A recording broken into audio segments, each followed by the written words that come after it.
The king marries an obese woman to humiliate her, but the punishment he receives is shocking. The Kingdom of Valdemar was renowned throughout the land for two things: its breathtaking castle perched atop white cliffs overlooking an emerald valley, and its ruler, King Joseph X, a man whose cruelty matched only his vanity. The people had given him the title, the Merciless, behind closed doors and hushed whispers, though none dared speak it where royal ears might hear.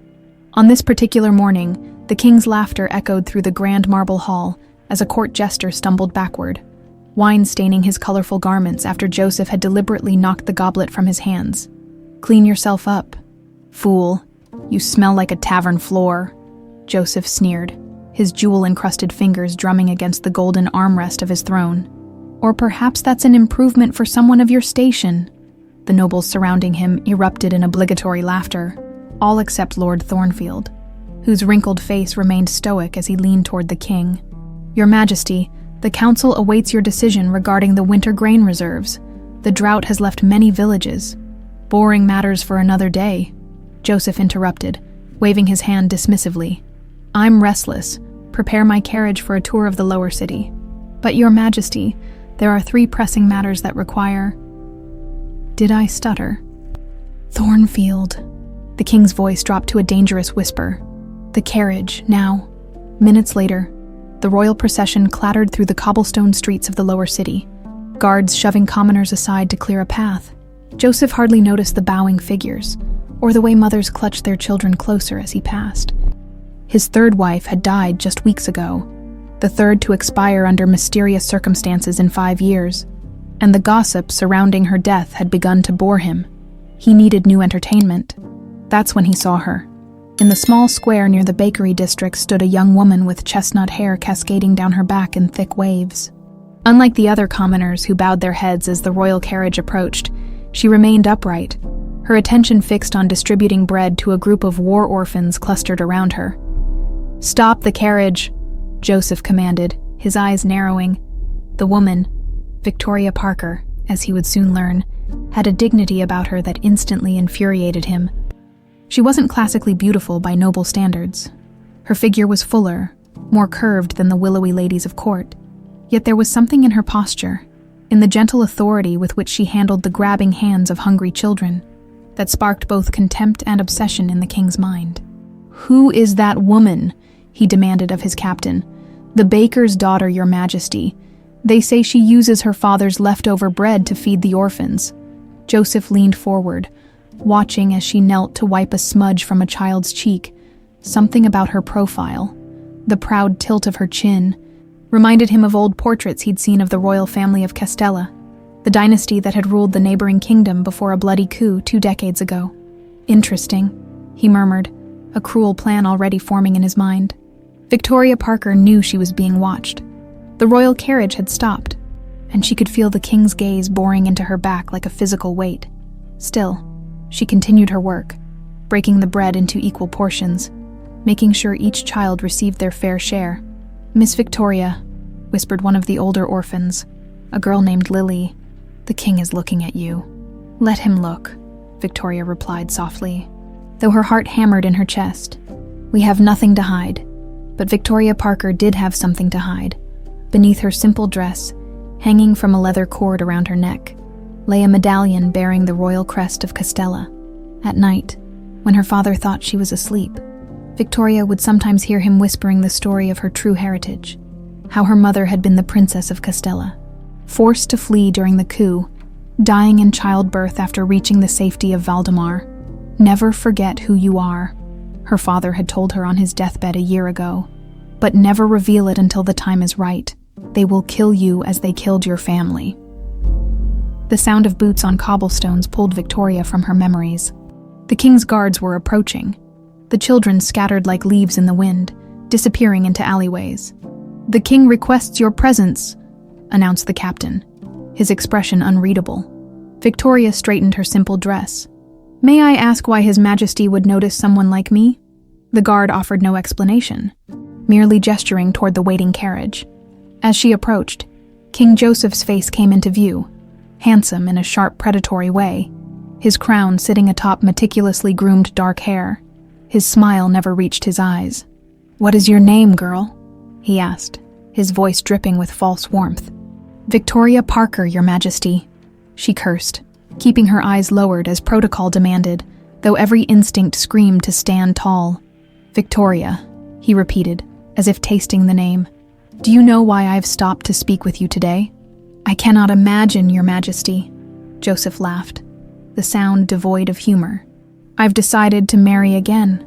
A murmur spread through the gathered crowd. Victoria's head snapped up in surprise, meeting the king's gaze directly, a breach of etiquette that made the guards stiffen. "Marry, Your Majesty." "Yes, and I've chosen you as my bride." The declaration hung in the air like a thunderclap. Victoria felt the blood drain from her face, her mind racing through the implications. The king had buried 3 wives already, each death more suspicious than the last. I am honored beyond words, Your Majesty," she managed, the lie bitter on her tongue. "But surely a king should marry a noblewoman, not a baker's daughter." Joseph's smile widened, revealing perfect teeth. "Ah, but that's precisely why I've chosen you, to show my people that I care for even the lowliest among them." Victoria recognized the cruel glint in his eyes. This wasn't about care or compassion. This was about entertainment. She was to be his new plaything, a commoner to be mocked and humiliated for the court's amusement. But behind her carefully neutral expression, Victoria's mind was calculating. The palace would give her access to information about the mysterious deaths of the previous queens. It would bring her closer to the power that had been stolen from her family. Perhaps this was the opportunity she had been waiting for. "I accept Your Majesty's proposal," she said, lowering herself into another curtsy to hide the determination in her eyes. "Excellent," Joseph replied, already imagining the ways he would break this proud commoner's spirit. "The wedding will be in 3 days. Captain, see that she is prepared." As the carriage pulled away, Victoria's hand instinctively moved to her chest, feeling the outline of the medallion hidden beneath her dress. For generations, her family had waited for justice. Now, perhaps, it was finally within reach. What King Joseph X didn't realize was that he had just invited a wolf into his fold. Disguised as a lamb, Victoria Parker, the last surviving heir to the throne of Castella, was coming to claim what was rightfully hers, and she would begin by uncovering the truth about the 3 dead queens. Victoria's arrival at the royal palace was deliberately orchestrated to humiliate her, instead of the customary carriage befitting a future queen. She was transported in an open wagon typically used for delivering vegetables to the castle kitchens. As the wagon rumbled through the palace gates, servants paused their duties to stare, and nobles gathered on balconies to snicker behind ornate fans. The palace itself was a breathtaking monument of white stone and soaring towers that seemed to touch the clouds. Under different circumstances, Victoria might have marveled at its beauty. Today, it felt more like a gleaming prison. "The commoner bride arrives," announced a herald with barely concealed mockery. "Make way for the future Queen of Valdemar." 2 guards escorted Victoria through corridors adorned with tapestries depicting royal hunts and conquests. She kept her head high, even as courtiers whispered and pointed. The medallion against her chest felt like a talisman, a reminder of who she truly was beneath the simple dress that now seemed so out of place among the silks and jewels surrounding her. "Your chambers, my lady," one guard announced. Pushing open an ornate door, Victoria stepped inside to find a room that, while luxurious by common standards, was clearly one of the smallest in the royal quarters. A lady's maid waited inside, a slender young woman with bright copper hair, partially hidden beneath a white cap. "I'm Lucy," the maid said with a curtsy once the guards departed. "I've been assigned to prepare you for court life." Victoria studied the girl carefully. "Did you serve the previous queens as well?" Something flickered in Lucy's eyes. Caution, perhaps, or recognition of the question's true intent. "I served Queen Eleanor, His Majesty's 3rd wife." Her voice dropped to a whisper. "She was kind to me." Before Victoria could press further, the door burst open. A procession of royal tailors and beauty attendants swarmed in, carrying fabrics, jewels, and cosmetics. "His Majesty commands that you be presented at tonight's court dinner," announced the head tailor, a thin man with measuring tape draped around his neck like a scarf. "We have 4 hours to make you presentable." What followed was a flurry of activity that Victoria recognized as the first of Joseph's planned humiliations. The tailors loudly criticized her figure as they took measurements, suggesting that dresses would need special alterations to accommodate her common build. The beauty attendants tisked over her hands, roughened from years of kneading dough and distributing bread. "Such peasant skin," one muttered, slathering Victoria's hands with scented oil. "We'll need to keep them gloved until the wedding." Victoria endured it all silently, storing away each slight, each name, each face. These would be important to remember later. When they finally left, Lucy remained, arranging the new garments in a wardrobe of polished oak. "They're always like that," Lucy said softly. "Even with noble-born ladies, the court thrives on making others feel small." Victoria moved to the window, gazing out at the castle grounds below. "Tell me about Queen Eleanor," she said. "How did she die?" Lucy's hands stilled on the fabric. "They said it was a fever," she replied, her voice barely audible. "But my aunt, she was Queen Eleanor's personal physician. She didn't believe it, the morning after saying this. My aunt was found dead in her quarters. They called it a suicide." Victoria turned, meeting Lucy's gaze directly. "And what do you believe happened?" "I believe my aunt was murdered for knowing too much," Lucy said, a tremor in her voice. "Just as I believe Queen Eleanor was murdered before her." A heavy silence fell between them. Finally, Victoria spoke. "Would you like to see the man responsible brought to justice?" Lucy's eyes widened with understanding. "Is that why you accepted his proposal? To investigate the deaths?" "Among other reasons," Victoria admitted, touching the hidden medallion beneath her dress. Lucy crossed the room quickly, checking that the door was firmly shut before speaking again. "There are others who would help you. Those who love the queens, who know something isn't right. If you're truly here to seek justice, I'll help you find them." Victoria smiled for the first time since arriving at the palace. "Then it seems I've found my first ally." The grand dining hall blazed with 1,000 candles that night. Nobles in their finery surrounded long tables laden with exotic foods, dishes Victoria had only heard described in stories. King Joseph sat at the head table upon a raised dais, a throne-like chair positioned to overlook the entire gathering.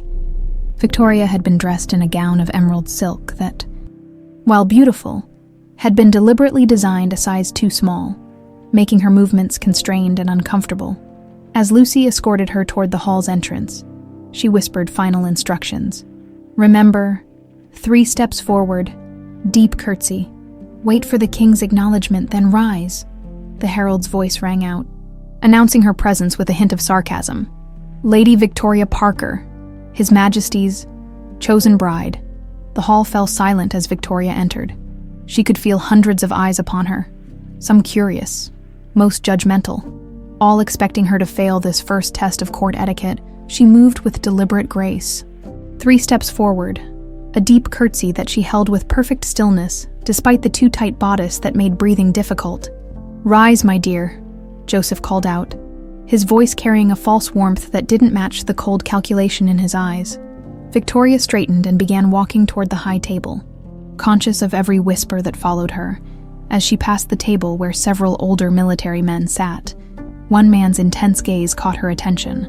Tall even while seated, with silver hair and a face mapped with battle scars, he studied her with an expression of shock poorly disguised as polite interest. She recognized that look. It was the face of someone who had seen a ghost. When she reached the high table, Joseph gestured to an empty seat beside him. "Come, my bride. Let us show the court how a commoner adjusts to royal dining. I've instructed the cooks to prepare 20 courses tonight. I do hope you can keep pace." Laughter rippled through the hall at the obvious setup. Commoners typically ate simple meals, not elaborate royal feasts with specific utensils for each dish. As Victoria took her seat, she noticed a younger man on Joseph's other side, similar enough in features to be related, but with a gentler set to his jaw and troubled eyes that refused to meet hers. Prince Matthew, she assumed, Joseph's younger brother who was rarely seen at court functions. "Brother," Joseph said, clapping a hand on Matthew's shoulder with excessive force. "What do you think of my bride? A unique choice, wouldn't you say?" Matthew glanced at Victoria briefly, his expression guarded. "Any woman brave enough to marry into our family deserves respect, not mockery." "Brother," Joseph's smile tightened. "Always the knight in shining armor. Even for bakers' daughters. He turned to Victoria. My brother thinks commoners have the same feelings as nobles. An interesting philosophy, wouldn't you agree? Victoria met Joseph's gaze steadily. I believe pain and joy feel the same regardless of birth. Your Majesty, as do loyalty and betrayal. Something dangerous flickered in Joseph's eyes at her subtle emphasis on the last word. The dinner proceeded as Victoria had expected, a series of carefully crafted opportunities for her to fail. Each time a new course was served with unfamiliar utensils or presented in ways meant to confuse someone of common upbringing. She navigated it successfully, having observed the nobles around her. Later that night, as Lucy helped her out of the constraining gown, Victoria noticed a folded piece of parchment that had been slipped into her pocket. Royal Library, midnight. Come alone. The handwriting was bold and authoritative, signed only with the letter F. Do you know a courtier whose name begins with F? Victoria asked. Lucy's eyes widened. General Franklin, the silver-haired military man who was watching you so intently at dinner. Victoria recalled the scarred face of the man who had looked at her as if seeing a ghost. It seems, she said quietly, I may have more allies in these hostile walls than the king suspects. The Royal Library was a vast cathedral of knowledge, its high ceilings supported by columns of polished oak. Shelves stretched skyward, requiring ladders to reach the uppermost tomes at this midnight hour. The space was illuminated only by moonlight filtering through stained glass windows and a single oil lamp burning at a far table. Victoria moved silently through the stacks, her borrowed slippers making no sound on the marble floor. Lucy had shown her the servants' passages that connected most major rooms in the palace, corridors hidden behind tapestries and false walls, allowing staff to appear and disappear as if by magic. You're punctual, a royal trait, came a deep voice from the shadows. General Franklin stepped forward, his imposing figure silhouetted against the moonlight. Up close, his face was a battlefield map of scars and experiences, but his eyes remained sharp and alert. I wasn't aware punctuality was exclusive to royalty, Victoria replied carefully. It isn't, Franklin said with a slight smile. But the shape of your jaw and the set of your eyes, those are exclusive to the Royal House of Castella. Victoria's hand instinctively moved to the medallion hidden beneath her nightdress. You knew my family. I served your grandfather, King Alejandro of Castella, for 15 years before the coup. The general's voice lowered with emotion. I failed to protect him. And your mother, Princess Catalina, I believed the entire bloodline had been extinguished. Victoria withdrew the medallion, letting it catch the lamplight. The insignia, a falcon holding a star, gleamed in gold against tarnished silver. General Franklin dropped to one knee, his head bowed. Your Highness. Rise, General, Victoria said, uncomfortable with the sudden deference. I've been a baker's daughter far longer than I've been a princess, but royal blood runs in your veins nonetheless. Franklin stood, his expression grave. Does the king know who you are? No. He chose me as his bride to humiliate me, not knowing he's invited the wolf into his flock. Franklin's weathered face broke into a grim smile. Then we have a rare advantage. He moved to a nearby shelf, running his fingers along leather-bound spines until he found what he sought. A volume on military history that, when pulled halfway, triggered a mechanism. A section of shelving swung inward to reveal a hidden alcove. The private archive of Queen Eleanor, he explained. She suspected Joseph was poisoning her and kept detailed records of her symptoms, along with other concerning observations about the king. Victoria's heart raced as she stepped into the small space. A simple writing desk held several leather-bound journals and a locked wooden box.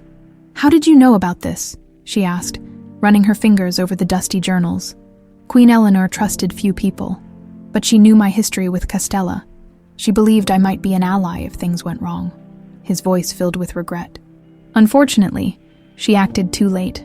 Victoria carefully opened the topmost journal, finding pages filled with elegant handwriting. I'll need time to read these, she said. Take only what you can conceal, Franklin warned. I'll create a distraction tomorrow afternoon so you can return for more. The palace has eyes everywhere.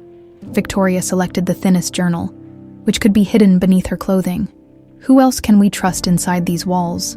Caution, Your Highness. Trust must be earned slowly. Franklin hesitated. though I believe Prince Matthew is not cut from the same cloth as his brother. He seemed different at dinner, Victoria acknowledged. Matthew has been at the receiving end of Joseph's cruelty since childhood. He leads our armies brilliantly but avoids court politics. The king mocks his compassion as weakness. Franklin's expression softened slightly. The prince may be an ally, but approach carefully. His loyalty is complicated by blood ties. Victoria slipped the journal inside her robe. And the guards, the servants. Joseph rules through fear, not loyalty. Many would turn if offered protection from his retribution. Franklin moved back toward the library entrance. We should not be seen together too often. I'll leave first and ensure the corridor is clear. As he reached the door, Victoria called out softly, "General, thank you for keeping faith with my family, even when you thought us all gone." The old soldier's eyes glistened in the moonlight. "I swore an oath, Your Highness. Some promises transcend death." After he departed, Victoria waited several minutes before making her way back through the servants' passages. Her mind raced with possibilities. With the general's knowledge of palace operations and Lucy's connections among the servants, she could begin building a network to uncover the truth about Joseph's crimes. The next morning, Victoria awoke to the sound of Lucy bustling around her chambers, laying out a gown of pale blue silk. "You have a busy day ahead," the maid explained. "The king has commanded your presence at the royal gardens this afternoon. There's to be entertainment." Victoria's stomach tightened at the word entertainment, suspecting another of Joseph's humiliations. As Lucy helped her dress, Victoria quietly asked, "Do you know any of the servants who attended the previous queens during their final days?" Lucy's hands stilled momentarily as she laced Victoria's bodice. Mrs. Winters in the laundry washed Queen Eleanor's bedding. She mentioned strange stains she couldn't identify. And old Tom, who serves the wine. He was accused of poisoning Queen Catherine, the second wife. But the king suddenly dropped the charges after 3 days in the dungeon. "I'd like to speak with them," Victoria said. Lucy nodded. "I'll arrange it. But discreetly also." She lowered her voice. "Prince Matthew has been asking questions about you. He requested to be seated near you at today's garden event." Victoria recalled Franklin's cautious words about the prince. "Did he say why?" "No, but he seemed genuinely curious, not malicious like the king." Lucy finished arranging Victoria's hair, adorning it with small blue flowers. "There's something else you should know. The servants are talking about you." "Gossiping, you mean?" "Not exactly." Lucy's eyes met Victoria's in the mirror. "They're saying you have a kindness in your eyes that the court lacks. Several mention that you thank them, something most nobles never do." Victoria hadn't realized her small courtesies had been noticed. "Perhaps we can use that. The king expects the servants to report your mistakes to him," Lucy continued. "But loyalty can be earned in both directions." The royal gardens blazed with summer flowers, their vibrant colors a stark contrast to the artifice of the court gathered there. Joseph sat beneath a silk canopy, holding court while musicians played softly in the background. When Victoria arrived, the king motioned her to a seat beside him, one deliberately lower than his own, forcing her to look up to meet his gaze. "My bride appears at last," he announced. "I've arranged special entertainment in your honor." A group of performers entered the garden clearing. To Victoria's horror, they were dressed as bakers, their faces smeared with flour, performing an exaggerated pantomime of kneading dough and dropping loaves. The courtiers laughed as the performers bumbled about. Portraying commoners as clumsy and dim-witted, Victoria forced herself to maintain a neutral expression. Even as her nails dug half-moons into her palms, she noticed Prince Matthew several seats away, his face tight with discomfort at the display. "Does my gift not amuse you?" Joseph asked, watching her closely. Victoria met his gaze steadily. "I'm merely surprised your majesty would honor such humble origins with royal attention." Her diplomatic response clearly disappointed him. Before Joseph could respond, a messenger hurried to his side, whispering urgently in his ear. The king's expression darkened. "It seems duty calls me away," he announced, rising. "Continue the festivities. My bride shall preside in my absence." As Joseph departed with his most trusted advisors, Victoria felt someone take the seat beside her. Prince Matthew had moved to the king's vacant chair. "That was well handled," he said quietly. Most would have broken into tears or anger. Victoria studied him carefully. Unlike Joseph's calculated coldness, Matthew's blue eyes held a warmth that seemed genuine. Though guarded, a thin scar traced his jawline, partially hidden by a neatly trimmed beard. "I've had practice maintaining composure in difficult situations, Your Highness." Matthew smiled slightly. "As have I, growing up with Joseph." He gestured toward the performers, who continued their mocking display. "My brother has always confused cruelty for cleverness. And you don't share that confusion?" Victoria asked cautiously. "I command armies, Lady Victoria. I've seen enough real suffering to find no humor in creating more." His voice was low, meant only for her ears. "I wonder what game you're playing by accepting his proposal. No one with your obvious intelligence could believe Joseph seeks a love match." Victoria chose her words carefully. "Perhaps I'm not playing a game at all, but seeking truth. Truth is dangerous in these walls," Matthew warned, his eyes holding hers, "especially when it concerns dead queens." Before Victoria could respond, General Franklin approached, bowing formally. "Your Highness, Lady Victoria, there's been an incident in the library. Several shelves have collapsed. The king has ordered all rare volumes be examined for damage." Victoria recognized the promised distraction. "How unfortunate. I was hoping to visit the library this afternoon. Perhaps tomorrow would be better," Franklin suggested.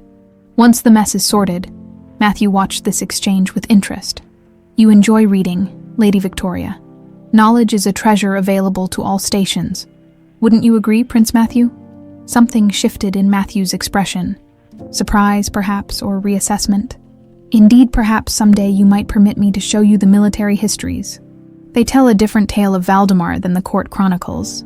As he rose to depart, Matthew leaned slightly closer. "Be careful whom you trust, Lady Victoria. Even walls have ears here."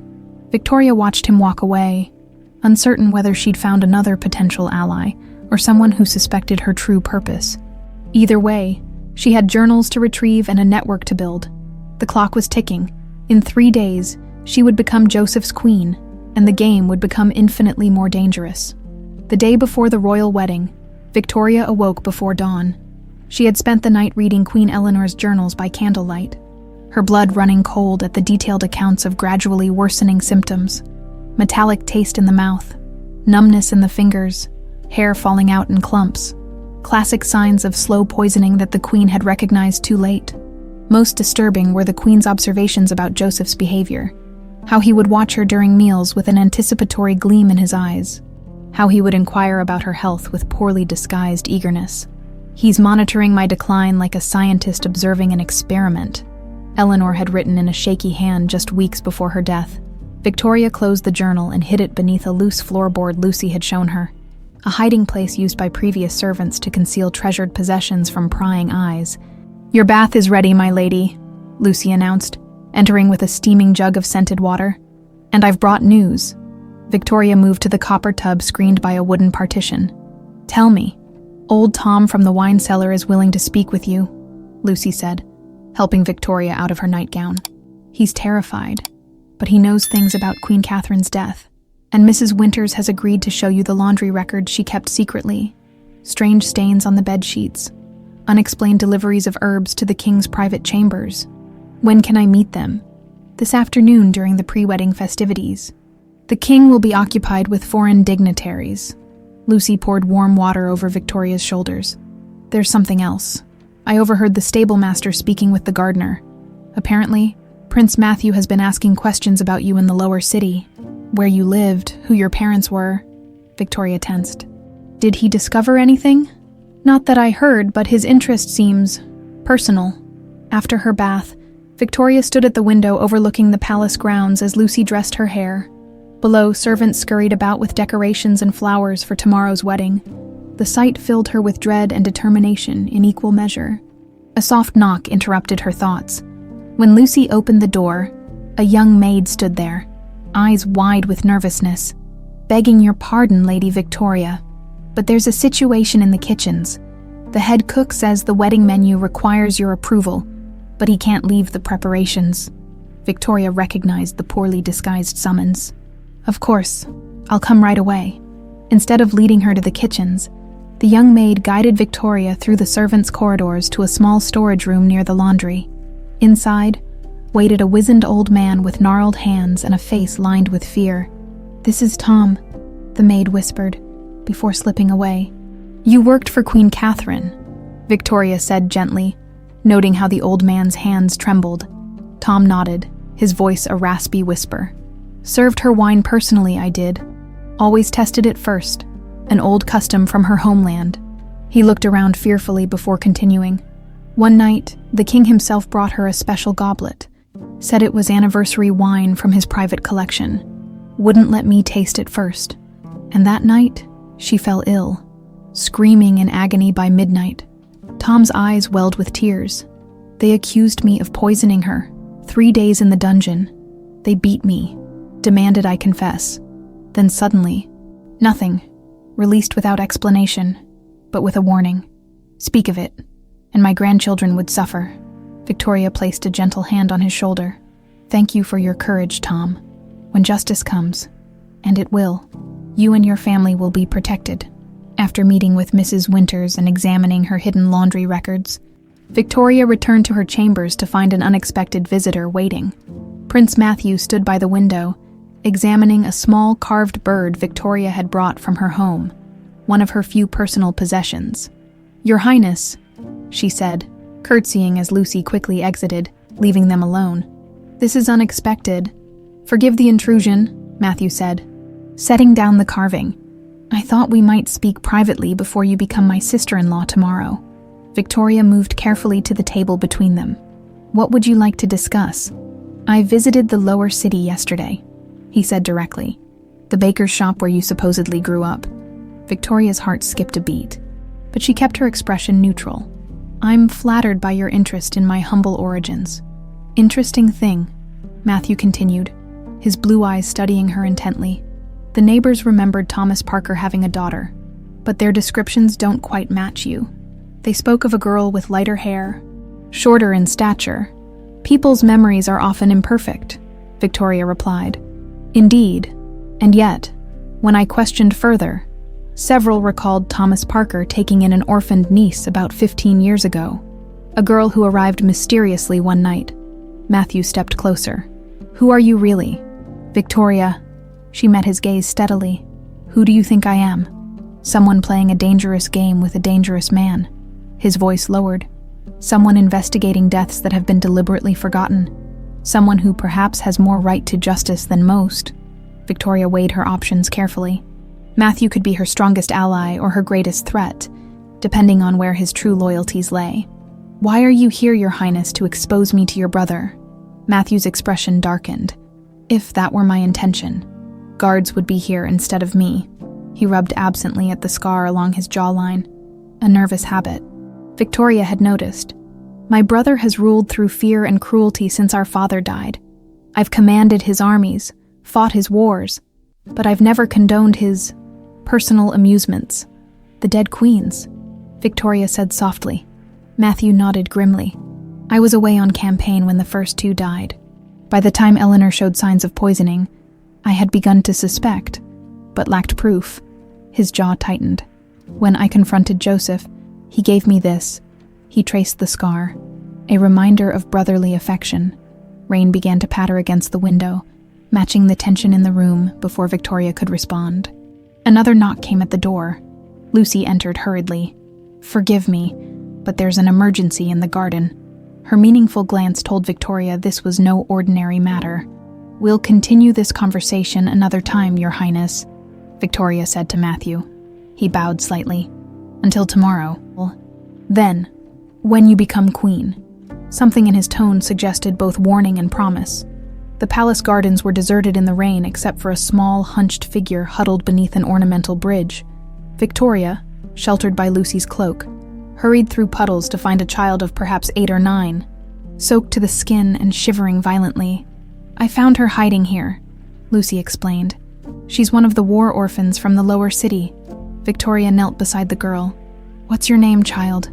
"Emma," the girl stuttered through chattering teeth. "What are you doing here, Emma? The palace grounds are guarded." "I came to warn you," Emma managed. Her small face pinched with cold. "The orphans said the king is going to hurt you like the other Q queens. You were kind to us, gave us bee bread." Victoria's heart twisted. This child had risked punishment or worse to deliver a warning that Victoria already knew. She slipped off Lucy's cloak and wrapped it around the girl's trembling shoulders. "How did you get past the guards?" Emma's blue eyes darted nervously. "There's a hole in the wall behind the rose bushes. The older boys use it sometimes to steal fruit." Victoria exchanged looks with Lucy. Another entry point they hadn't known about. Potentially useful information. "We need to get her warm and dry," Victoria decided. "Can we move her safely?" Lucy nodded. "The servants are preparing the great hall for tomorrow. The passages will be clear." Victoria lifted Emma into her arms. The girl was alarmingly light, bones prominent beneath wet clothing. "You're very brave, Emma. Now I need you to be quiet as we move through the castle. Can you do that?" The child nodded solemnly. Back in her chambers, Victoria helped Lucy bathe Emma in the still warm water and dress her in an old shift, shortened to fit her small frame. The girl watched Victoria with wide, wary eyes as she sipped hot broth Lucy had smuggled from the kitchens. "What will happen to me now?" Emma asked finally, her voice small. Victoria considered the question. Returning the child to the lower city orphanage seemed cruel after her brave journey, yet keeping her in the palace was risky. Joseph would never tolerate such charity from his queen. "You'll stay here tonight," Victoria decided. "Tomorrow after the wedding, we'll find a better situation for you." She smiled reassuringly. "Perhaps as a kitchen helper. They always need small hands for peeling vegetables." Emma clutched the blanket around her shoulders. "The older boys said the king kills anyone he doesn't like. Are you afraid?" Victoria sat beside the child on the bed. "Do you know what real courage is, Emma? It's not never being afraid. It's being afraid but doing what's right anyway. Is that what you're doing?" Victoria thought of the path ahead, the dangerous game she was playing, the network of allies she was building, all while preparing to marry a murderer. "Yes," she said softly. "That's exactly what I'm doing." As Emma drifted to sleep, Victoria returned to the window. The rain had intensified, lashing against the glass like nature itself was warning of the storm to come. Tomorrow she would become Queen of Valdemar, binding herself to a killer to uncover his crimes. And now her circle of responsibility had widened to include not just justice for the dead queens, but protection for a brave orphan child.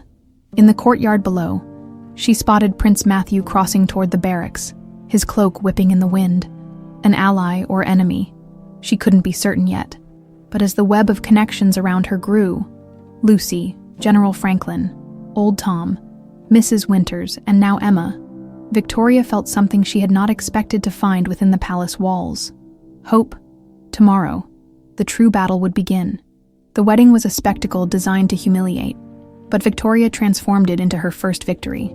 When Joseph had ordered her to wear an ill-fitting gown that emphasized her common figure, she'd worked through the night with Lucy to alter it, creating elegant lines that suited her curves perfectly. When he'd suggested she would stumble through the complex ceremony, she performed every ritual flawlessly. Having memorized the protocols from books General Franklin had provided, most satisfying was the moment she'd spotted Joseph's flash of annoyance when the crowd genuinely cheered as she passed. The people of Valdemar, unlike the nobles, saw something of themselves in this commoner queen, and their approval was sincere. Now, 3 days after becoming Queen of Valdemar, Victoria sat in her new royal chambers, reviewing a mental tally of small victories and growing alliances. Emma had been officially appointed as a kitchen helper, though she spent most evenings secretly in Victoria's chambers, learning to read and write. The child's quick intelligence and observant nature made her an unexpected asset. Servants spoke freely around children, and Emma's ears missed nothing. "Your Majesty," Lucy said, entering with a formal curtsy now required in the royal apartments where other servants might see. "General Franklin has arranged the library tour you requested." Victoria smiled at the coded message. Since her coronation, Joseph had been unexpectedly called away to handle a border dispute, a convenient absence Franklin had subtly engineered through military channels. With the king gone, Victoria had precious freedom to search for evidence. "Perfect, and what of our other matter?" she asked quietly. "Settled," Lucy replied. "Prince Matthew will be occupied with the military council for at least 3 hours." Victoria nodded, still uncertain of Matthew's intentions. Their conversation before the wedding had been interrupted, and while he'd been courteous during the ceremony, She'd caught him watching her with unreadable intensity throughout the festivities. The royal library was mostly deserted when Victoria arrived, accompanied only by Lucy and a single guard Franklin had assigned, a stoic man named Richards, who had served Eleanor loyally and harbored suspicions about her death. "We'll be exploring the historical section," Victoria informed the library keeper, an elderly scholar who bowed deeply. "I wish to better understand my new kingdom's heritage." Once they reached the secluded historical stacks, General Franklin emerged from between the shelves, his weathered face grave.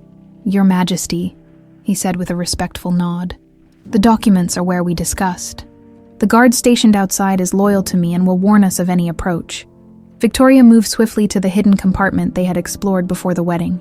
Inside, she found not only Eleanor's remaining journals, but also a wooden box Franklin had mentioned, locked and sealed with wax, bearing an unfamiliar crest. "Queen Sophia's personal papers," Franklin explained, referencing Joseph's first wife. Eleanor discovered them hidden beneath a floorboard in the Queen's former chambers. She believed they contained crucial evidence. Victoria examined the lock. "Can we open it without breaking the seal? Joseph must not know we found this." Richards produced a thin metal tool from his sleeve. "I served in the King's Guard before joining Queen Eleanor's service. We were trained in certain specialized skills." While Richards worked on the lock, Victoria and Franklin spread out Eleanor's journals, searching for specific dates and references. "Here," Victoria said, pointing to an entry.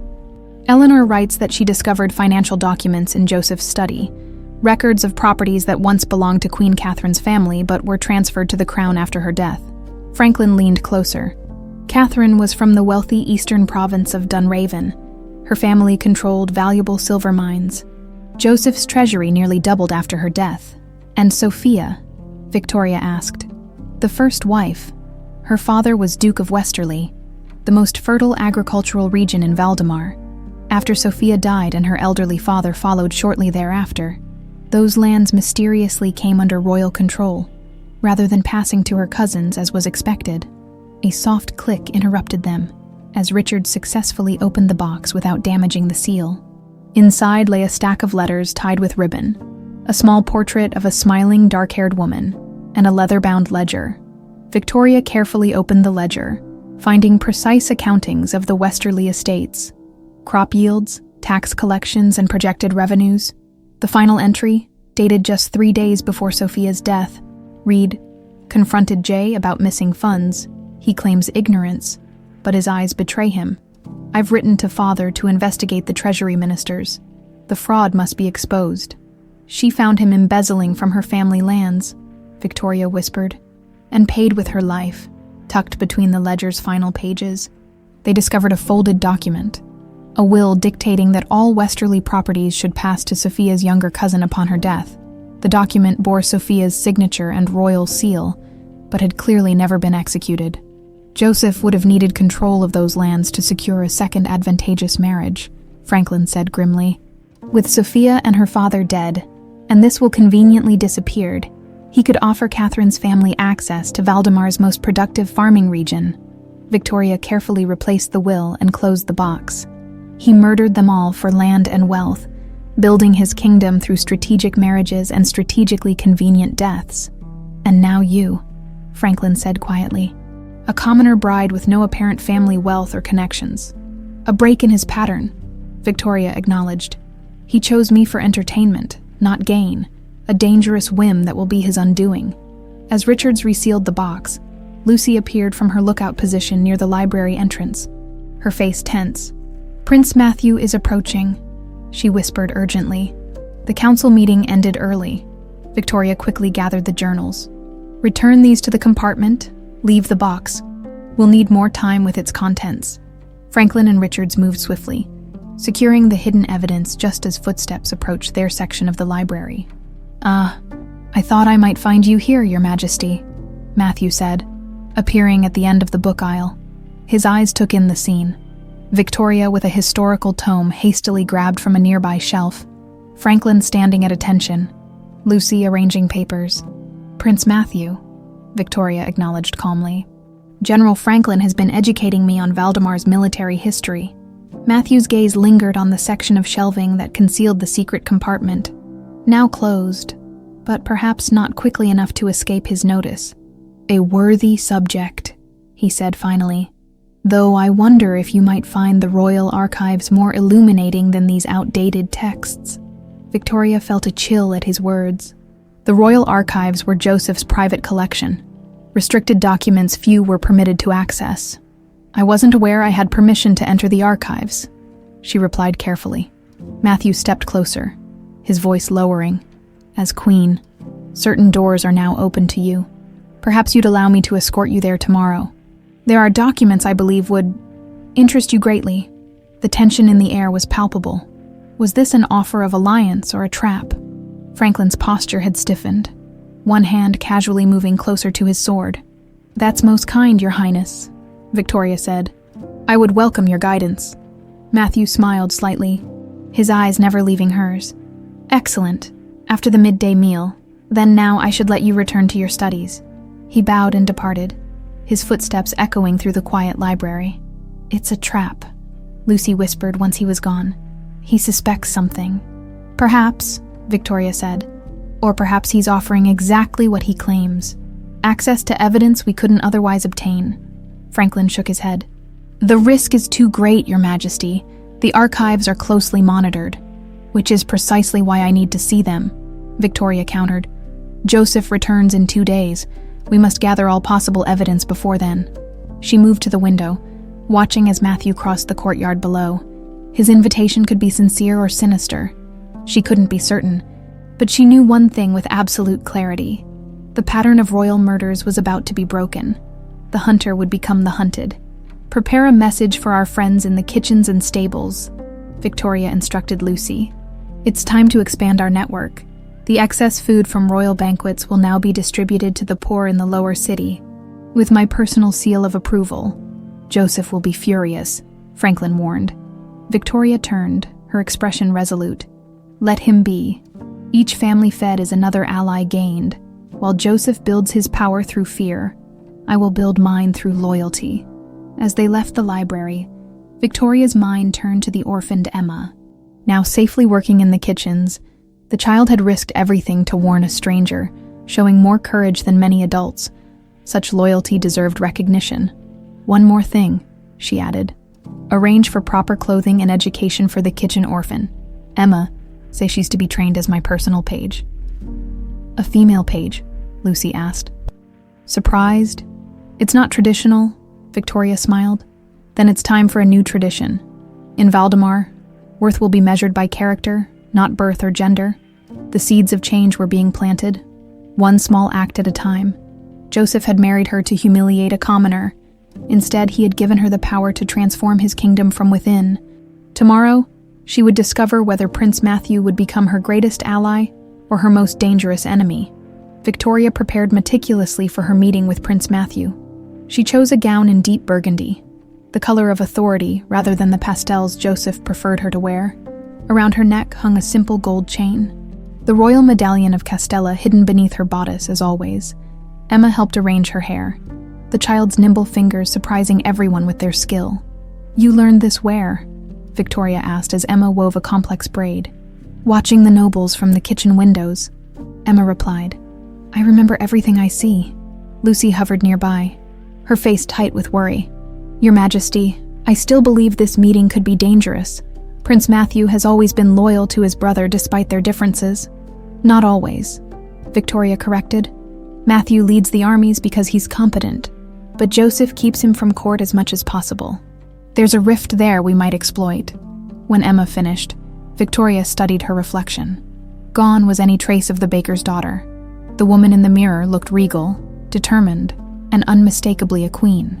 "If I don't return from the archives within 2 hours," she instructed Lucy, "have General Franklin create a diversion near the royal apartments. Something significant enough to warrant evacuation." Lucy nodded grimly. "Be careful, Your Majesty." Victoria knelt to Emma's level. "Remember what we practiced, if anyone asks about our conversations?" "I just read you stories and help with your hair," Emma recited dutifully. "I never hear anything important." Victoria smiled, touching the child's cheek gently. "Perfect. Now go help in the kitchens as usual. Eyes open, mouth closed. Prince Matthew was waiting in the grand corridor outside the royal archives, dressed in a deep blue doublet that emphasized his muscular build, a soldier's physique rather than a courtier's. The scar along his jawline seemed more prominent today, a permanent reminder of his brother's cruelty. "Your Majesty," he greeted her with a formal bow. "You look formidable today. A queen should appear as she intends to rule," Victoria replied. "Shall we proceed?" Matthew gestured toward the heavy oak door guarded by two stone-faced men. "The royal archives have been maintained for 12 generations. Every treaty, land transfer, birth, and death in the royal line is documented here." The guard stepped aside at Matthew's approach, unlocking the door with ceremonial precision. Victoria noted how they looked to the prince with respect, rather than the fear Joseph typically inspired. Inside, the archives were dramatically different from the public library, where the library was open and airy. The archives were intimate and secretive. A long, narrow room with vaulted ceilings and no windows. Documents were stored in locked cabinets that lined the walls, each bearing the seal of a different monarch. "We're alone here?" Victoria asked, glancing around for scribes or archivists. "The keeper of records was given the afternoon off," Matthew replied, closing the door behind them. "We won't be disturbed." The implication hung in the air. They were completely isolated, either for privacy or peril. Victoria maintained a calm exterior while calculating the distance to the door, assessing Matthew as a potential threat. He was taller, stronger, and undoubtedly better trained in combat. "You're wondering if you can reach the door before I could stop you?" Matthew observed, a hint of amusement in his voice. "Your caution is warranted, though unnecessary." He moved to a cabinet bearing Joseph's royal seal and produced a key from his pocket. "What I'm about to show you would mean my execution if my brother discovered it. Does that ease your concerns about my intentions?" Victoria studied him carefully. "That depends on what you're showing me." Matthew unlocked the cabinet, revealing stacks of parchment and leather-bound documents. He extracted a thick folder tied with red ribbon. "The true financial records of the kingdom," he explained, placing it on a reading table. "Not the versions presented to the council, but Joseph's private accounting." Victoria approached cautiously, opening the folder to find meticulous records in Joseph's distinctive handwriting. Page after page detailed funds redirected from the royal treasury to private accounts, properties transferred through elaborate legal mechanisms, and enormous debts hidden from public knowledge. "Valdemar is nearly bankrupt," Matthew said quietly. "The lavish court, the expanded army, the palace renovations, all funded by systematically looting the estates of Joseph's dead wives." Victoria traced a column of figures with her finger. "These match the records we found in Queen Sophia's ledger," she murmured before catching herself. Matthew's eyebrow raised. "So, you've been investigating? Good. That confirms what I suspected." He moved to another cabinet, older, bearing a different royal seal, and used a second key to unlock it. From within, he extracted a single document, yellowed with age. "Before I show you this," he said, his voice low, "I need to know who you really are. No more evasions." Victoria straightened, measuring her response carefully. "Why should I trust you with the truth when you've yet to explain your own motivations? You are Joseph's brother, his heir if he has no children. And that is precisely why I've kept my distance from court politics," Matthew replied sharply. "Joseph suspects everyone of coveting his throne, especially his own brother. My military responsibilities keep me conveniently occupied and away from the palace." He touched the scar along his jaw. "This was his warning when I questioned Catherine's death. The next time, it won't be a warning." The silence between them was heavy, filled with unspoken calculations and risks. Finally, Victoria reached for the medallion hidden beneath her gown and withdrew it, letting the gold and silver insignia catch the torchlight. "I am Victoria of Castella, granddaughter of King Alejandro, daughter of Princess Catalina who fled during the coup," she said, her voice steady. "I was raised by Thomas Parker, who protected me as his supposed niece." Matthew stared at the medallion, then back at her face. "The birthmark. On your right shoulder, a 5-pointed star." Victoria's eyes widened in surprise. "How could you know that?" Without a word, Matthew unfolded the ancient document he had retrieved. It was a treaty, its wax seals still intact, written in fading ink. Victoria skimmed the formal language until she reached a paragraph that made her breath catch. The royal houses of Valdemar and Castella shall be united through marriage within 3 generations, she read aloud. Should either line face extinction. The surviving house pledges protection and restoration of rightful claims. Signed by your grandfather and my grandfather, Matthew explained. When Castella fell, my father honored the treaty by secretly funding loyal Castellan nobles in exile. Joseph abandoned that commitment when he took the throne. Victoria's mind raced through the implications. If this treaty is valid, Valdemar is bound to recognize my claim to Castella. Not just recognize it, Matthew corrected. To actively support your restoration to that throne. He stepped closer, his voice intense. Joseph doesn't know this treaty exists. Our father kept it secret, knowing Joseph would destroy any document that limited his power or imposed obligations. Why show me this now? Victoria asked. Matthew paced the narrow room, tension evident in every movement. Because Joseph has pushed the kingdom to the brink of ruin. His extravagance, his cruelty, his murders. They've weakened Valdemar from within. The border dispute that called him away isn't a minor skirmish, as he believes.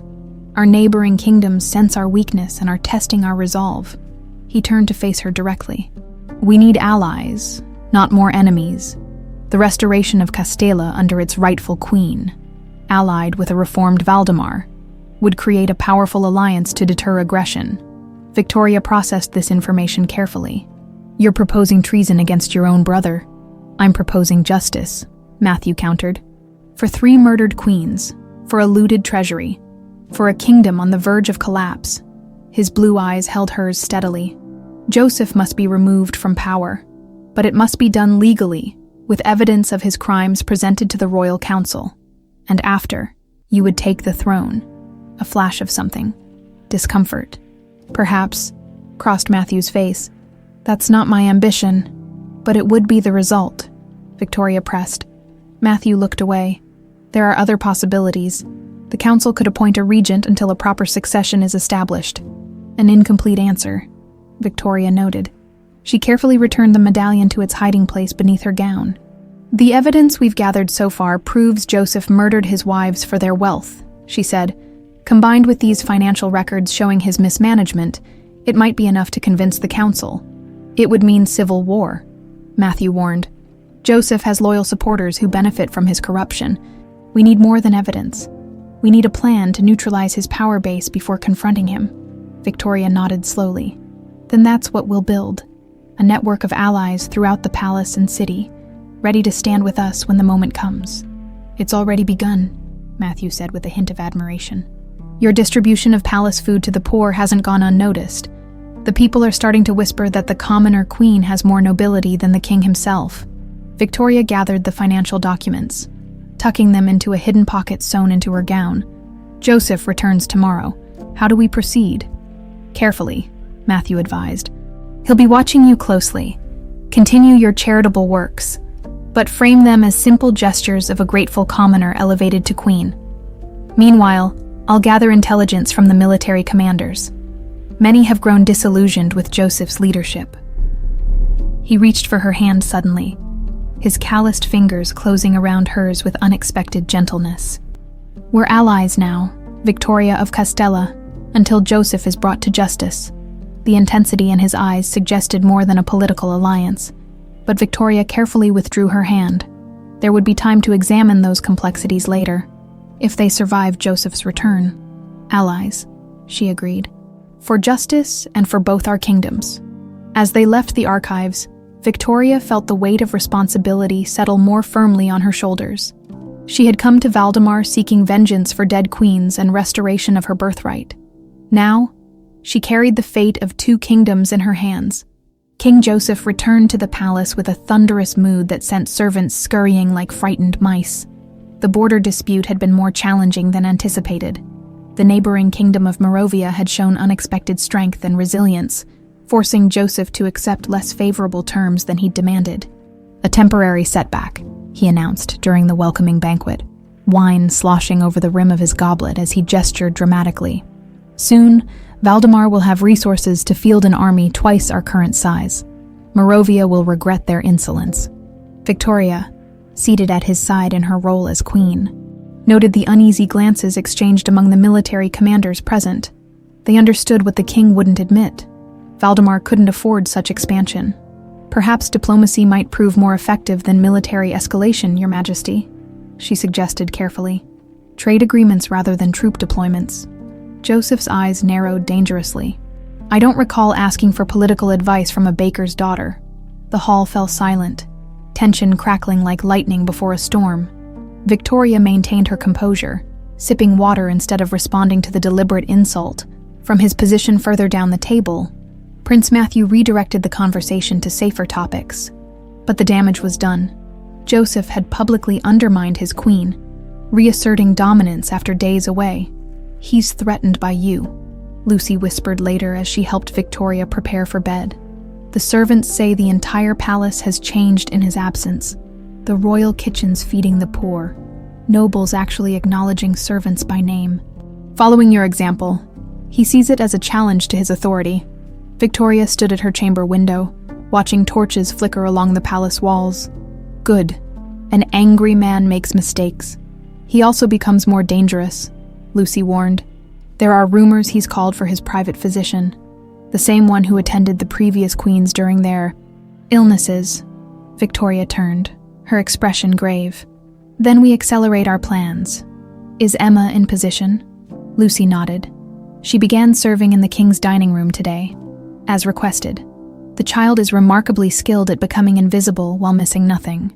And General Franklin has identified 20 senior guards loyal to Prince Matthew rather than the king. They've been strategically reassigned to key positions throughout the palace. Victoria sat at her writing desk, reviewing mental calculations. We need at least another week to solidify our network and gather final evidence. We must keep Joseph distracted until then. How? Lucy asked. A knock interrupted them.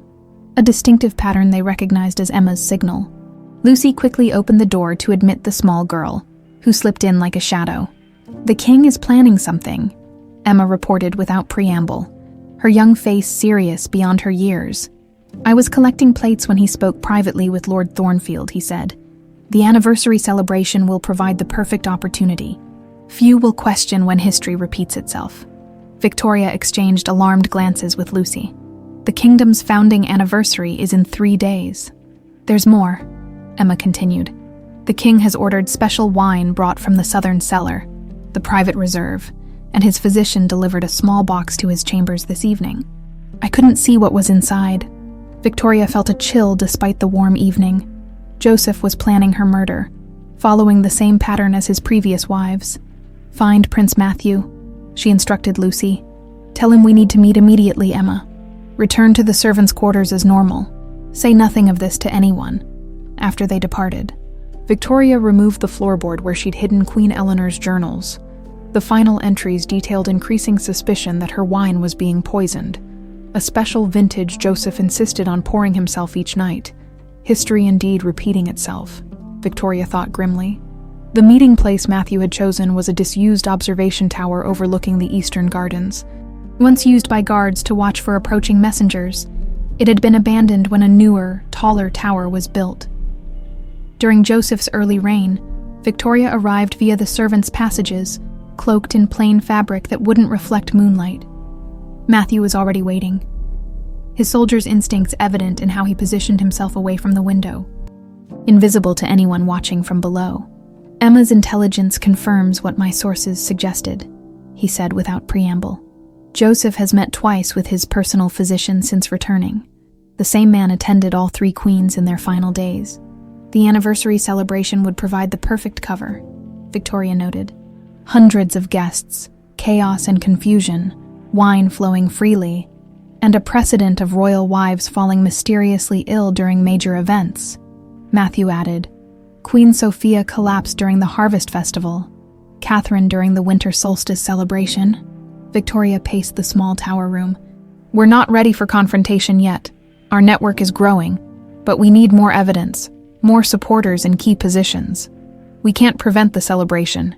It's too important symbolically. Canceling would raise immediate suspicion. Matthew's face was grim in the moonlight. But we can adjust our timeline. Instead of waiting for perfect circumstances, We use the celebration to our advantage. How? By turning Joseph's trap against him. Matthew outlined his plan. Bold, dangerous, but potentially effective. You won't consume anything he gives you. Meanwhile, General Franklin will position loyal guards throughout the hall. I'll have military commanders I trust in attendance, prepared to secure strategic points in the palace. Victoria considered the risks. The royal council must witness his confession or see irrefutable evidence. Otherwise, even with Joseph removed, we'd face accusations of unlawful coup. Lord Thornfield is the key, Matthew said.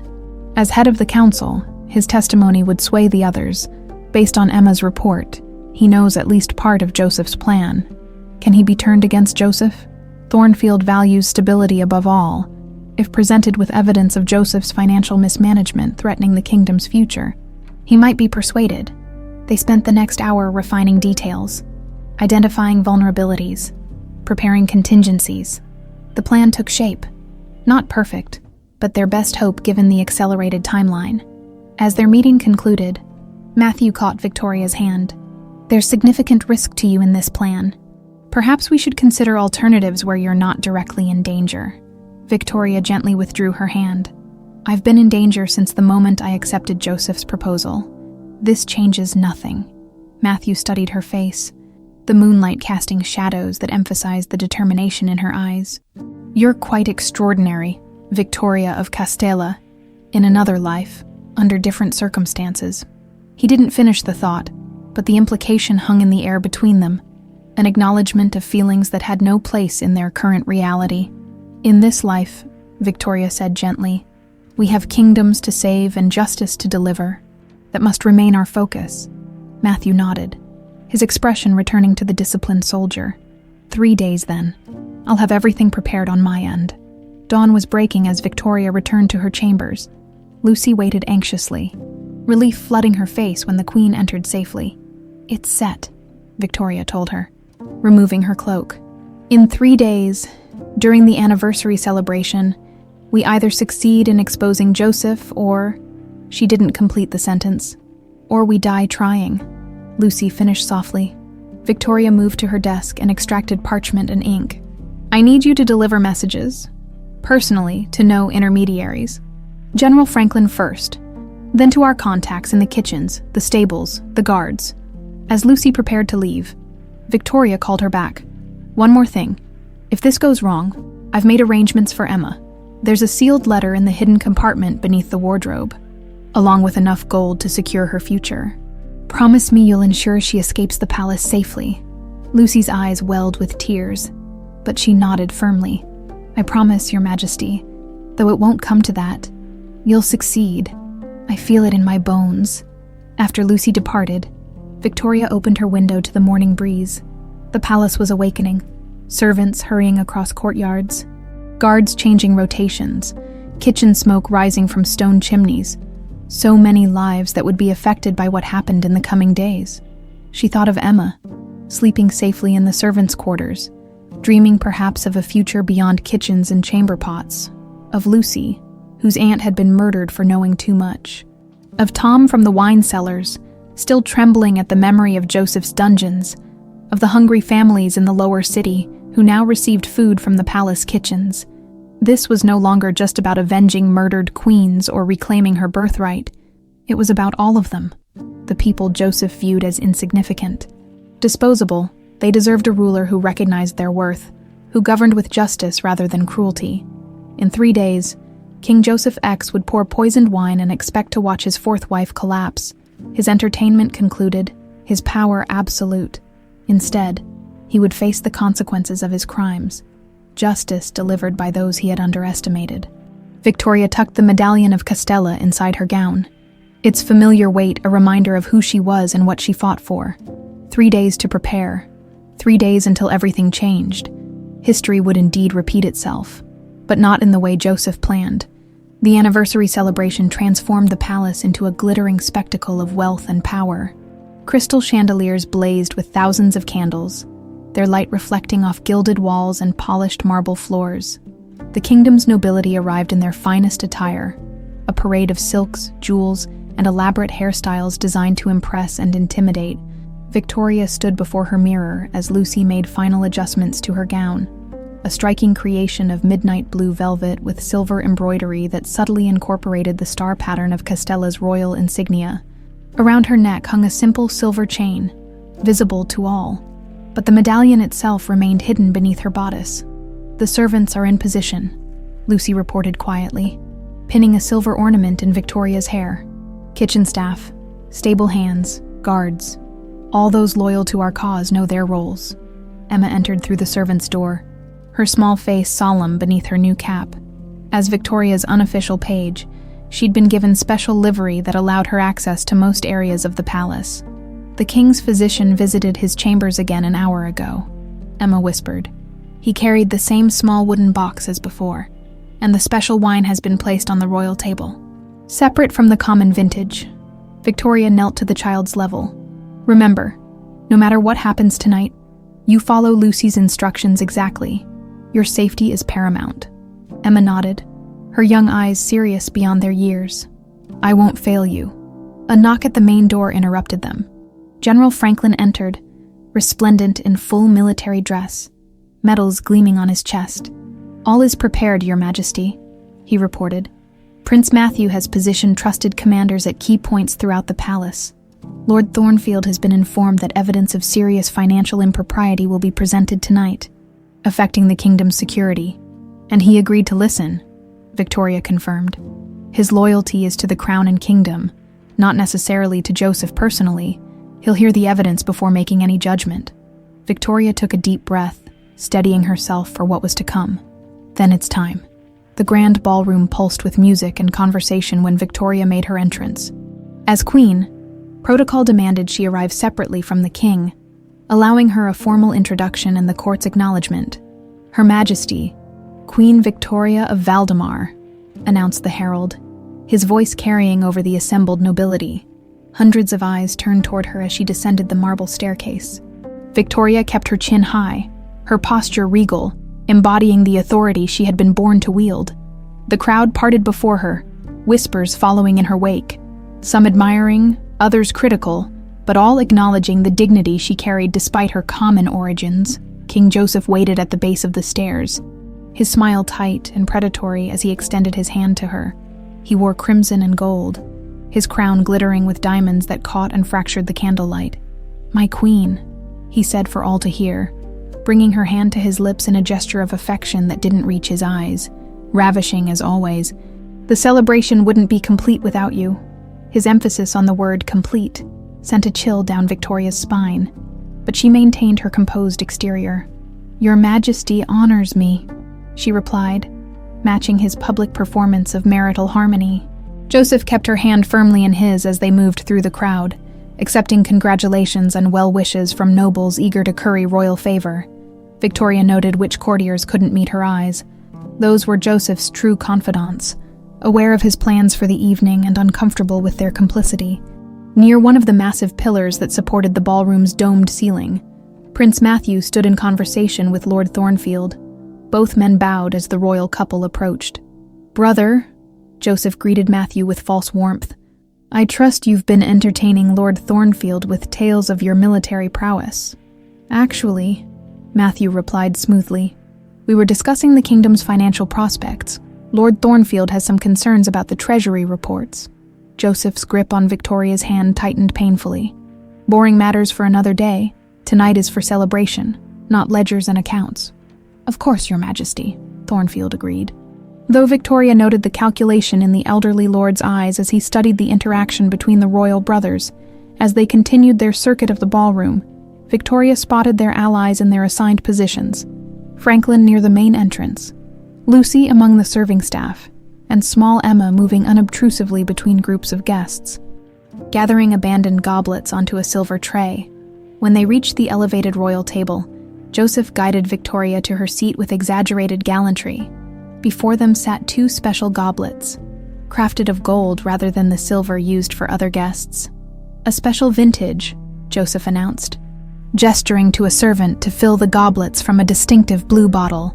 "From the southern vineyards, traditionally reserved for the most significant royal occasions."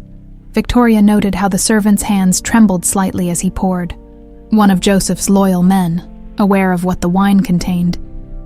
The ruby liquid sparkled innocently in the candlelight, betraying nothing of its deadly nature. Joseph raised his goblet, prompting the entire ballroom to fall silent. "To Valdemar," he proclaimed. 300 years of glorious rule by my family. May the next 300 be even more. Profitable. The assembled nobility echoed the toast, raising their own goblets in response. Victoria lifted hers in acknowledgement, but did not drink, watching Joseph carefully over the rim. His eyes narrowed slightly at her hesitation. "Does the vintage not please you, my queen?" he asked, voice low and dangerous. "I was admiring its color," Victoria replied smoothly. "Such a deep red, reminiscent of the roses in Queen Eleanor's garden. She had quite an affinity for unusual blossoms, I'm told, particularly those with medicinal properties." Joseph's face hardened at the mention of his third wife. "Drink," he commanded, no longer bothering with pretense. "To honor your king and kingdom." Victoria held his gaze steadily.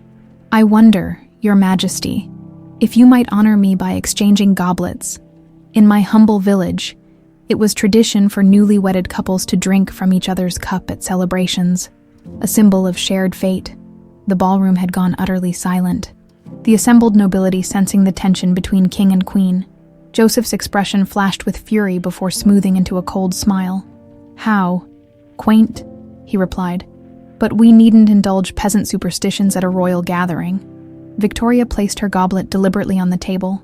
"Perhaps your majesty would prefer to explain why this particular wine was served only to us, and not to our distinguished guests, or why your physician visited your chambers 3 times this week with a mysterious wooden box."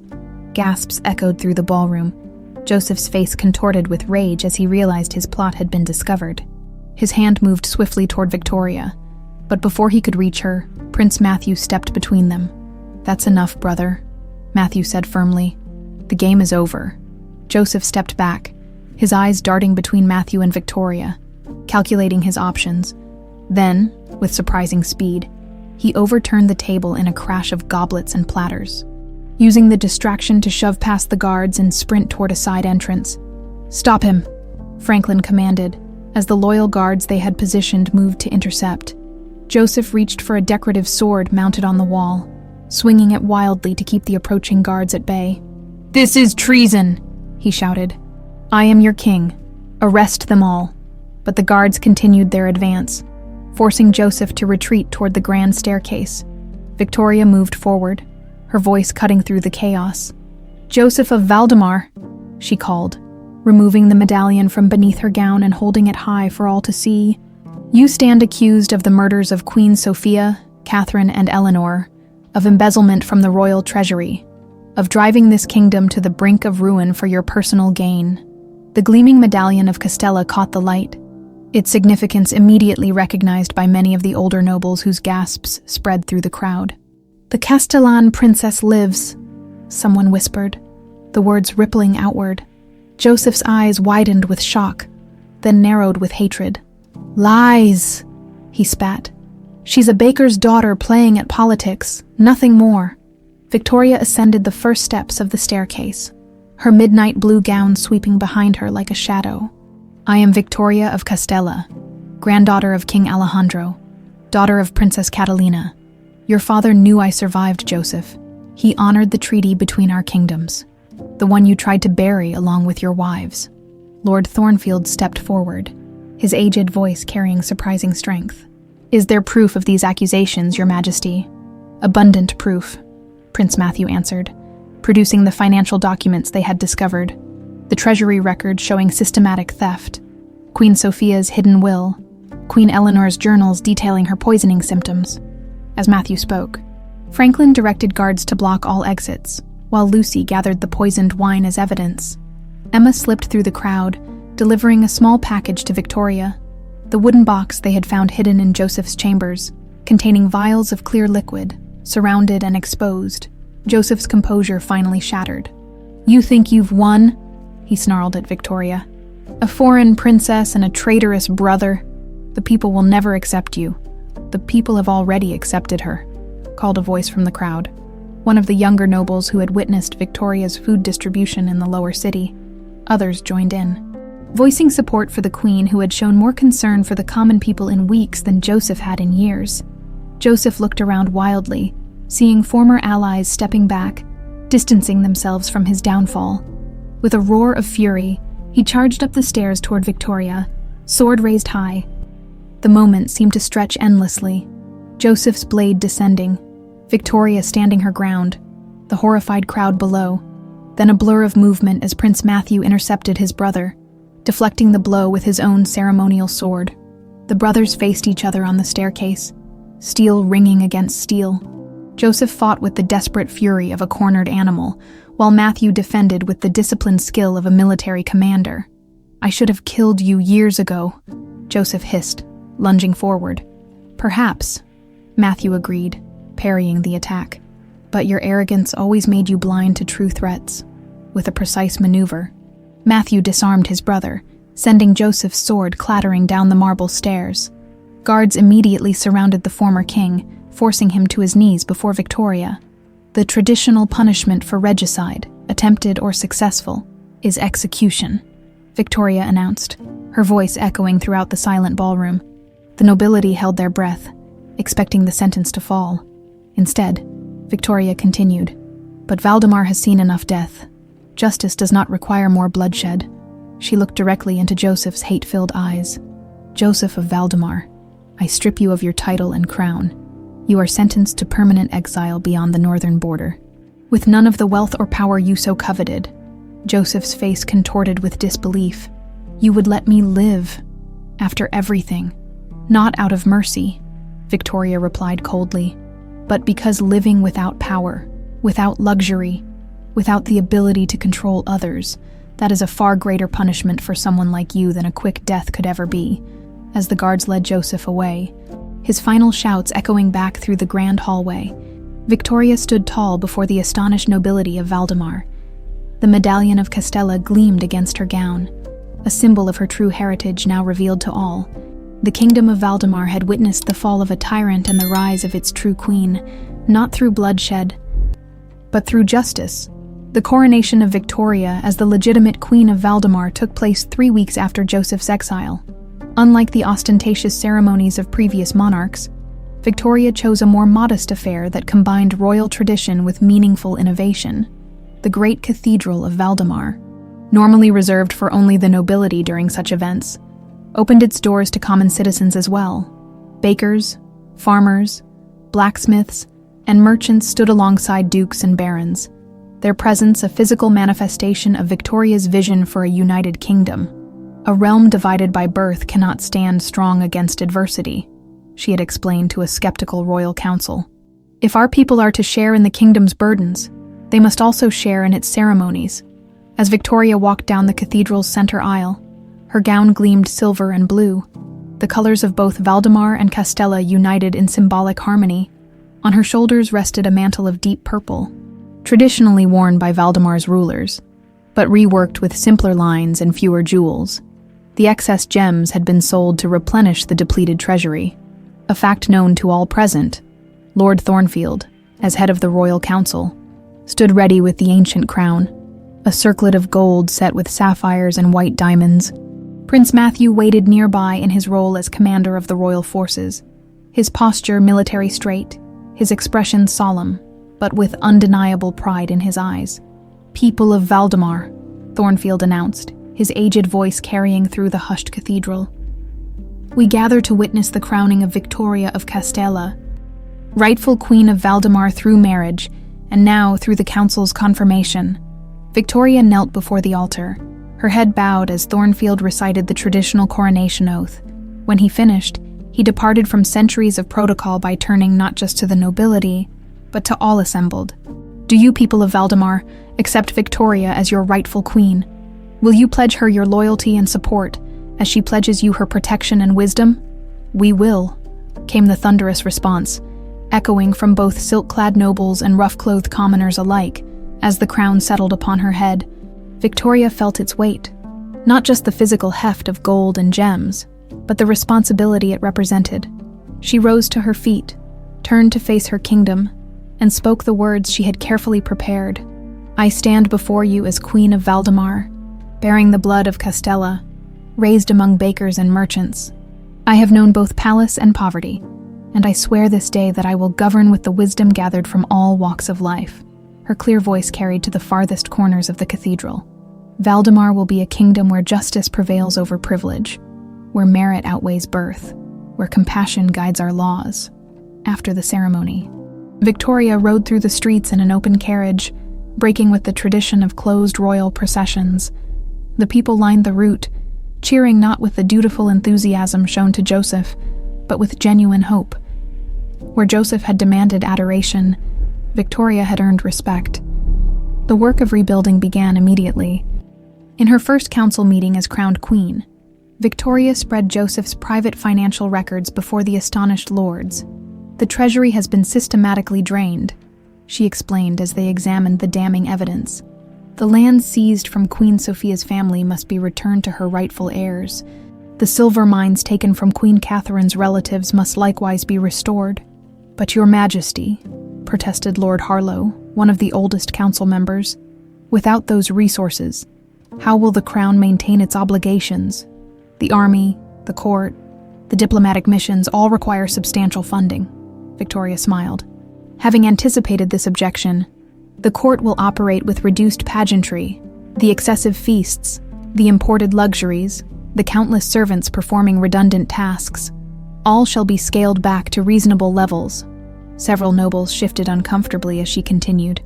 "As for the army, Prince Matthew has presented a comprehensive plan for reorganization based on quality rather than quantity. Our forces will be smaller but better trained, better equipped, and better paid." Matthew stepped forward, outlining a strategy that emphasized defense and strategic alliances rather than the aggressive expansion Joseph had envisioned. The prince had grown into his new role with remarkable ease, his military expertise now supported by a political voice that had long been suppressed by his brother. Additionally, Victoria concluded, a new tax system will be implemented, one where the burden is shared more equally across all levels of society. Those with greater wealth will contribute proportionally more. This announcement was met with predictable resistance from several council members, but to their surprise, Lord Thornfield spoke in support of the Queen's proposal. "I have reviewed these plans in detail," the elderly lord stated. "While uncomfortable for some, they are necessary for Valdemar's survival. King Joseph left us on the brink of financial collapse. Queen Victoria's measures, though stringent, will restore stability." As the council adjourned, Matthew approached Victoria with a mixture of admiration and concern. "You've made powerful enemies today," he warned quietly. "The nobles won't surrender their privileges without resistance." "I expect resistance," Victoria replied, gathering her documents. "But I also expect results. When the people see improvements in their daily lives, when merchants find markets reopened, when farmers keep more of their harvest, the nobles will find themselves without popular support for opposition." The changes Victoria implemented rippled through the kingdom like stones cast into still water.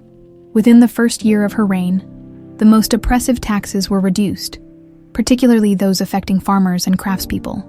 The lands and properties illegally seized by Joseph were returned to their rightful owners, securing loyalty from powerful families that had previously harbored resentment against the crown. Most revolutionary was the establishment of schools open to children of all classes, using a wing of the palace that had once housed Joseph's collection of exotic animals. Victoria created the first royal academy where talented children from noble and common backgrounds learned side by side. Emma, the orphan who had risked everything to warn Victoria, became the academy's first student. Her quick intelligence and observant nature, once used for survival in the streets, now flourished under proper education. She took to mathematics and languages with particular enthusiasm, often found in the library long after other students had retired. "She reminds me of myself at that age," Victoria confided to Lucy one evening as they watched Emma practicing penmanship. "So determined to absorb every scrap of knowledge." Lucy, now serving as Victoria's most trusted lady-in-waiting, rather than a simple maid, smiled. "She worships you, Your Majesty. Many of the children do. You've given them opportunities their parents never dreamed possible." Not all Victoria's initiatives were met with immediate success. Some nobles resisted the tax reforms.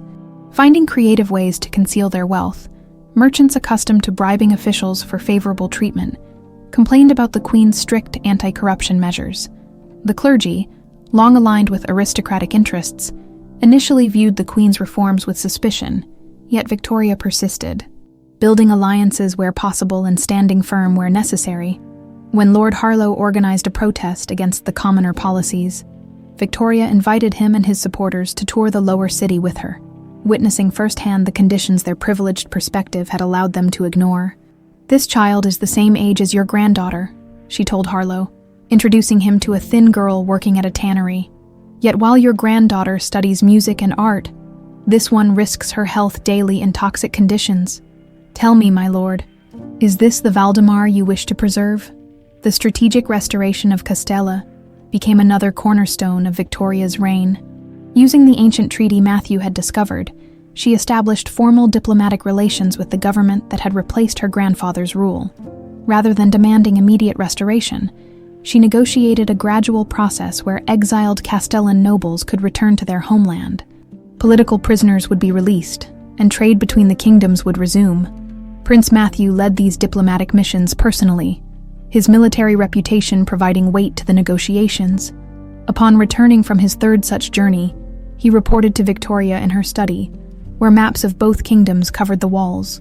"The Provisional Council in Castella has agreed to hold open elections," he announced with satisfaction. "The people will choose whether to restore the monarchy or continue with republican governance." Victoria nodded thoughtfully. "A fair approach, whatever system they choose. The most important outcome is stability and prosperity for the people." Matthew studied her carefully. "You may never sit on Castella's throne as your grandfather did. Thrones are not the measure of successful rule," Victoria replied, turning from the maps to face him directly. "Justice, prosperity, peace, these are the true legacy of good governance." The prince's expression softened. "You've achieved more in 1 year than most monarchs accomplish in a lifetime." "Valdemar is transformed," Victoria smiled, though weariness showed around her eyes. The burdens of rule had etched fine lines on her face that hadn't been there a year before. Much remains to be done. The northern provinces still struggle with poor harvests. The educational reforms have barely begun. The treasury, while improving, isn't fully recovered. Yet the people sing your praises in taverns and town squares, Matthew noted. "They call you Victoria the Just, a title earned, not inherited." His hand moved toward hers on the desk, hesitated, then gently covered her fingers with his own. "You need not carry these burdens alone." The unspoken question hung between them, the same question that had remained unanswered since Joseph's fall. Victoria looked at their hands together on the desk, the strength and warmth of his touch undeniable.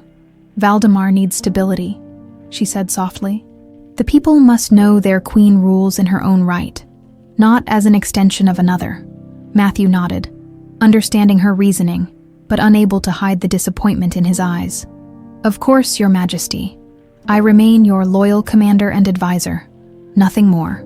As he turned to leave, Victoria called after him.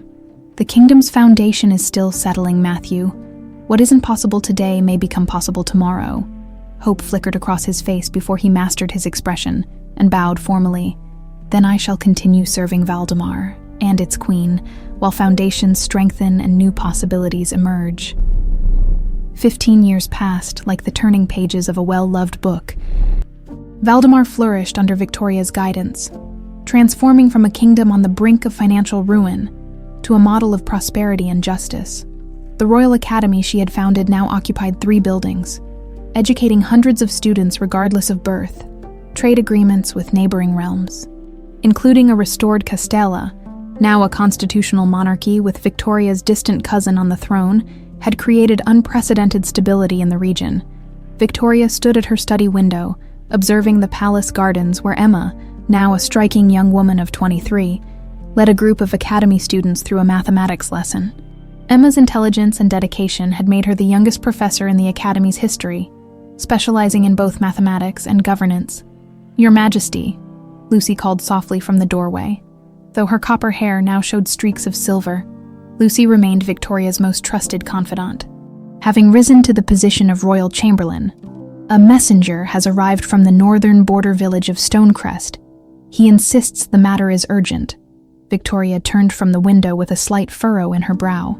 Stonecrest, that's beyond the formal boundaries of Valdemar, in the exile territories. Minutes later, a travel-worn messenger knelt before her, extending a sealed parchment. From Jessica of Stonecrest, Your Majesty, regarding the former king. Victoria's heart quickened as she broke the unfamiliar seal. The message was brief but jarring. Joseph was dying, consumed by a wasting illness that had left him bedridden. His final request was to see Victoria once more, before death claimed him. "Is this some kind of trap?" asked General Franklin, now white-haired but still serving as Victoria's military advisor, despite his advanced age. "Joseph may have plotted revenge all these years." Prince Matthew, who had finally accepted the title of Duke of Westerly after years of refusing any honors, shook his head gravely. "Our intelligence from the border regions has mentioned Joseph's illness for months. His condition appears genuine." Victoria reread the letter, noting details about Joseph's life during exile. According to Jessica, who identified herself as Joseph's wife, he had spent his first years in bitter plotting before gradually adapting to a simpler existence. They had 2 children, now teenagers, who knew little of their father's true identity. "Your counsel advises against this journey," Lord Thornfield stated firmly, after Victoria shared the contents of the letter. "The Northern Territories are remote and potentially dangerous, if this is legitimate. The former king's death requires no royal witness." Victoria studied the concerned faces around her. These loyal advisors had helped her rebuild Valdemar, transforming Joseph's legacy of greed and cruelty into one of justice and progress. Their caution was understandable. "I appreciate your counsel," she said finally. "But this is not a matter of state policy. It is a matter of personal closure. Not just for Joseph, but for me as well." Emma, who now attended council meetings as Victoria's protégé, spoke up unexpectedly. "The Queen taught me that true power lies not in punishment, but in how we treat those who have wronged us." Perhaps this journey is the final chapter of that lesson. Matthew's eyes met Victoria's across the council table, understanding dawning in their blue depths. "You're not going for Joseph," he said softly. "You're going for yourself." Victoria nodded. 15 years ago, I chose justice over vengeance. I need to see if that choice bore fruit." The journey to Stonecrest took 4 days, even with the royal carriage and escort. As they traveled northward, Victoria observed how the prosperous farms and busy towns of central Valdemar gradually gave way to sparser settlements and rugged landscapes. The exile territories were not officially part of the kingdom, a neutral buffer zone where those banished from Valdemar could live in freedom. Provided they never returned to the realm, Matthew had insisted on commanding her escort personally, unwilling to entrust her safety to anyone else. The years had added silver streaks to his temples and deepened the lines around his eyes, but had done nothing to diminish his commanding presence or the feelings that remained unresolved between them. "We could have been married 10 years now," he remarked during a rest stop, watching as Victoria sketched the mountain landscape in a small journal. It was an ongoing conversation between them, one that surfaced every few years when the weight of unspoken possibilities became too heavy. "And you would have been king," Victoria replied, glancing up from her drawing. "I never wanted a crown, but you would have worn one, and history would have recorded my reign differently." Victoria closed her sketchbook. "I needed to establish beyond doubt that a woman, particularly one of mixed heritage and common upbringing, could rule effectively without a man beside her." Matthew smiled ruefully. "You've more than proven that point. The question is, how long must Valdemar's queen deny herself happiness to make historical statements?" Before Victoria could answer, their escort captain approached with news that they were nearing Stonecrest. The conversation, like so many before it, remained unfinished as duty called them forward. Stonecrest proved to be little more than a cluster of sturdy stone houses surrounding a modest village square. The royal party drew curious stares from locals unaccustomed to such distinguished visitors. They were directed to a small cottage on the village outskirts, smoke rising gently from its chimney against the backdrop of pine forests. A woman emerged from the doorway, Jessica presumably, her face weathered by hard work but still handsome. She curtsied deeply when she recognized Victoria. "Your Majesty honors our home," she said, her voice steady despite the extraordinary circumstances. "He's been asking for you daily, fearing you wouldn't come." Victoria nodded to Matthew to wait outside with the guards, then followed Jessica into the humble dwelling. The interior was simple but meticulously clean, a far cry from the opulent palace chambers Joseph had once commanded. Herbs hung drying from ceiling beams, and handmade quilts added color to the rustic furniture. In a small bedchamber lay Joseph, nearly unrecognizable from the tyrant Victoria had confronted 15 years before. His once powerful frame had wasted to skin and bones, his arrogant features hollowed by illness. Only his eyes retained a glimmer of the man he had been, though even they had changed, the cruelty replaced by something Victoria couldn't immediately identify. "So, the baker's daughter came after all," Joseph rasped, attempting to push himself up against his pillows. Jessica moved quickly to assist him, her hands gentle on his frail shoulders. "I came," Victoria confirmed, taking the single chair beside his bed.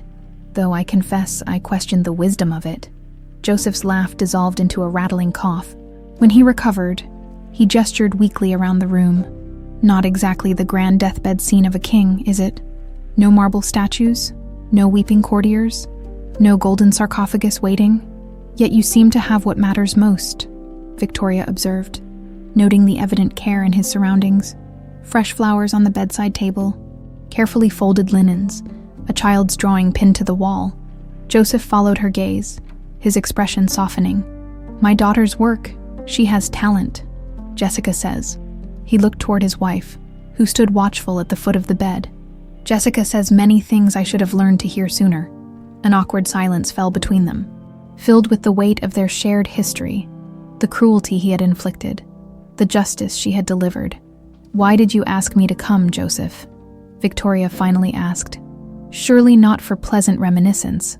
Joseph's withered hand plucked restlessly at his blanket. "I wanted to see if exile had broken you as I once hoped it would. Instead, I find you more regal than ever." His lips twisted in what might have been a smile. "The irony isn't lost on me. And I find you with a family who clearly loves you," Victoria replied. "A different kind of irony."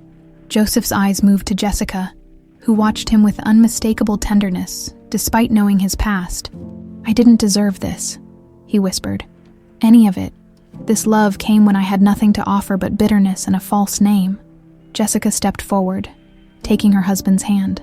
"You became a different man here, Joseph. Our children know that man, the one who taught them to fish, who carved toys from fallen branches, who reads to them despite your pain." Victoria witnessed something extraordinary in that moment, genuine remorse in Joseph's eyes, not for losing his power, but for the person he had been. "I won't ask your forgiveness," Joseph said, turning back to Victoria. "I don't deserve it, but I wanted you to know that your mercy, what I once considered your greatest weakness, ultimately gave me the only happiness I've ever known." Victoria studied the dying man before her, remembering the calculating tyrant who had married her to mock her, who had murdered 3 wives for their wealth, who had tried to poison her for his entertainment. She thought of all she had accomplished since his downfall, the reforms, the schools, the alliances, the prosperity.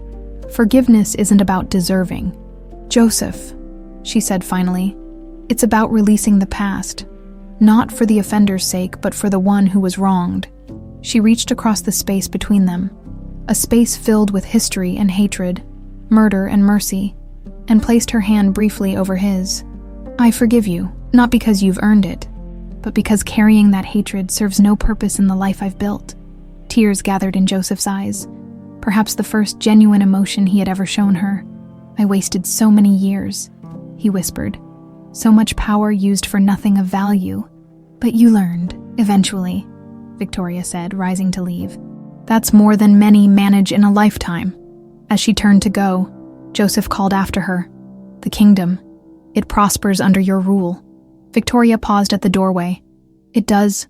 The people are healthier, wealthier, and wiser than they were under your reign." "Good," Joseph said, his voice fading. "At least one of us knew how to be a proper monarch."